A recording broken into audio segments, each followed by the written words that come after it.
Thokozani, sanibonani. Dumelang babuhle. Just a quick one.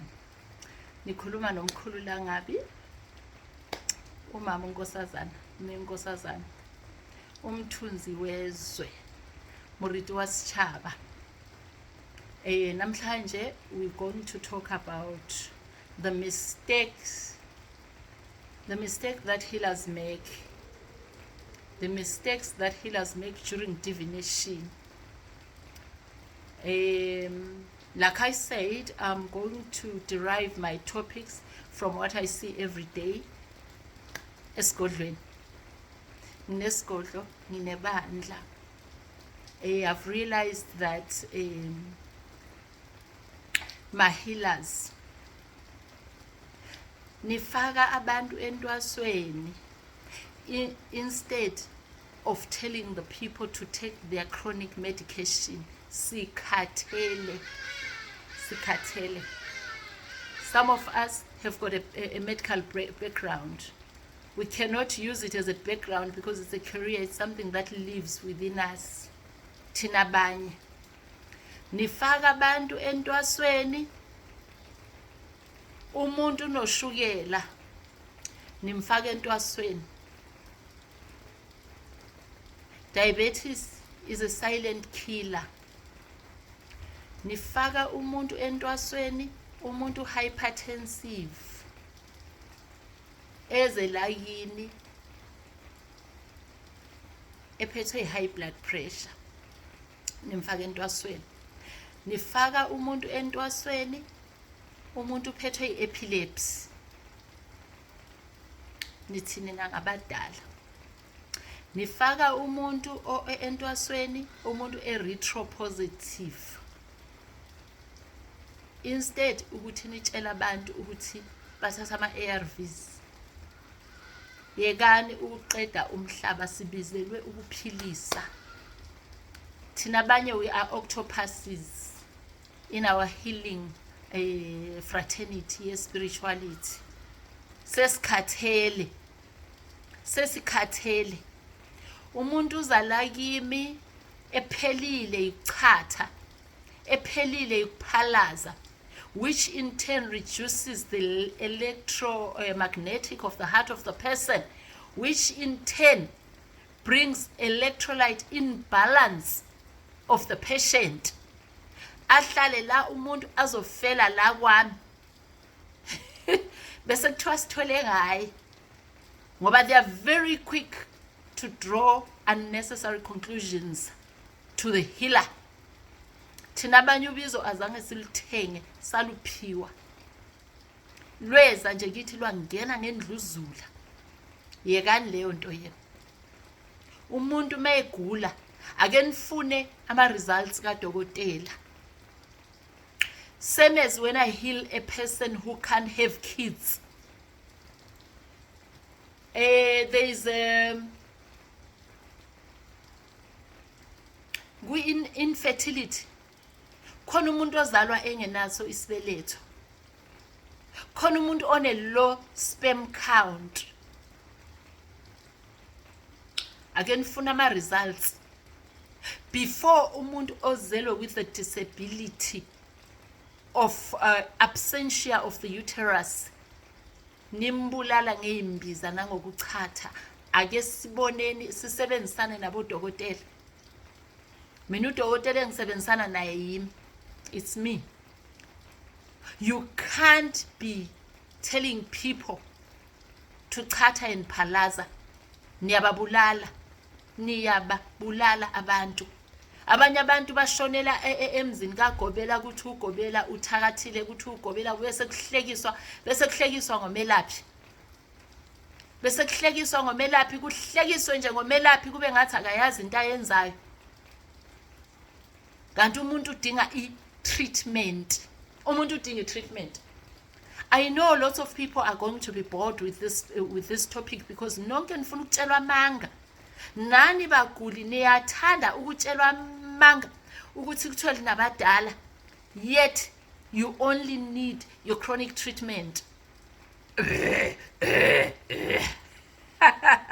bafikile mkhulu bafikile esho umuntu edinga ama-ARVs bafikile mkhulu inyawo zidumbile inyawo zifuna ukogida kanti ushukela kanti hypertension. Not all of us are healing in the dark, by the way. Sabizwa thina. Sabizwa. Ake niyekeni leyo nto yenu. Iyekeni ngoba ama-patients ayofela lapho kini bese kuthiwa nithwele ngabo. Niyazi umuntu olaphayo akathandeki. No Jesus ngeyinkathi zakhe ubengathandeki kwelapheni kwakhe. Nathi saxhuma lapho. Nathi nje singomakhelwane saxhuma lapho. Ngiyanicela ke ngithi namhlanje singomakhelwane ake sitshelane namaqiniso. Ngiyazi baguli. Iqiniso anithandi. Anithandi iqiniso nani baguli.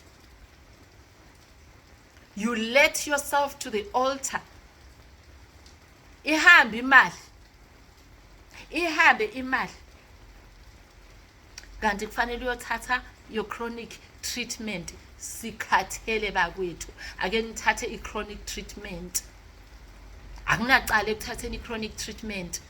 Take your chronic treatment. Yebo. On the other note, we all know isipho if awusilandeleli kahle. You know, the bigger the problems, the bigger the gift. The bigger the problems, the bigger the gift. Yebo igift iyakwenza lokho ukuthi uzibone usugula. Angali. Usugulileke, you are now diagnosed with chronic. Ne witchcraft iyakwenza lokho ukuthi umuntu azibone segula.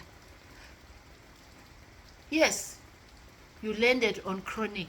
Take your chronic treatment. Don't be on denial. Intwaso angeke ikwenzele lutho. Instead uyophuma lapho i-immune system yakho will be low. I-viral load will be high because you don't want to accept the truth. Mauza kimi for divination. I can tell via divination before blood tests. I can tell you unesifo esithize. I even cancer, I can tell you you've got cancer of what before I even ask for your blood results. Anisi again nizosibophisa nisibophisela into engekho. Go to the hospital, do your checkup. Ngisey'inkundleni zokuxhumana because of awareness. I'm the voice of the world. I'm the voice of the world. Bathwasile abantu bagaxa ubuhlalu left right and center, ikhanda liyasinda, inyawo ziyasinda, intamo iyasinda, izandla ziyasindwa. Kodwa umuntu akaphili. The only thing that was needed there was a person to take a chronic treatment.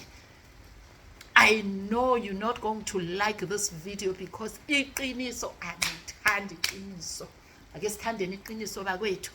Ake sithandeni iqiniso. If you are supposed to take your chronic treatment, take your chronic treatment. I'm going to help you with the herbs. The herbs are going to clean your liver. The herbs are going to clean your kidneys. Uyeke ukudevelopa umkhaba ascites. Chronic medication. Uyeke ukuthi ingalo zibe encane bese kuphuma ingadlanwana ezincane kanje kanti uzelwe nengalo zakho ezinhle ezigcwele. I-herbal treatment is going to help you clear that because we all know i-Western medication inama side effects. So therefore, you are already on your chronic treatment. I'm going to help you to eradicate the side effects of the chronic treatment that you're already taking. Hayi intwaso angeke ikwenzele lutho intwaso. Angeke. Une chronic treatment khohlwa. Iyofila lapha i-viral load. Uzothi tate njeni. Take your chronic treatment. Take your chronic treatment. Take your chronic treatment. Niziphathe kahle. Ube mnandi. yebo sekubhedile ukhawathekile kubhedile now ezomoya zikwenze wafika kuleyo ndawo leyo yokuthi uzibone usugula.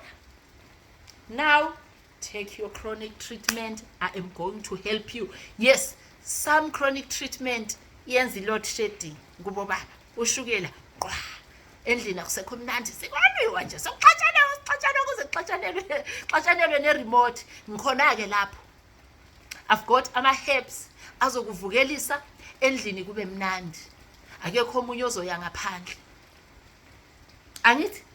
Angithi niyazi ukuthi inja engaphiwa ukudla ekhaya idla komakhelwane. So masekubhedile kwabanjalo, I've got herbs ezizokwenza ukuthi i-load shedding hayi ithi uba ngcono kancane, right? Ngithe nje hayi singomakhelwane namhlanje sike sitshelana amaqiniso, sike sitshelane nje izinto ezazisenzeka kudala. Singomakhelwane nje sitshelane into ezazisenzeka kudala. Ngiyazi ukuthi singomakhelwane nje anithandi iqiniso nani baguli, iqiniso anithandi. Fana nomuntu oza kimi athi uze kimi uqala ukuhleba ihila ophuma kuyo, I'm not going to treat you because wande ngomlomo. You don't blame ihila ophume kuyo. Nganitshela ekuqaleni ukuthi ngesinye isikhathi uya kuhila engeyona eqondana nobizo lwakho. Ungezi la uzohlobenya ihila. I don't operate that way. I've got integrity. I've got what we call integrity. You don't come here and gossip another healer. Kunzima ukuba ihila, lunzima ubizo, lunzima. Ukhumula ama-high heels, phile ngeteki. Akusinto elula leyo. Ningadlali ngabelaphi abangaziyo. Mina ngumelaphi owaziyo, ovele wazalwa eselapha.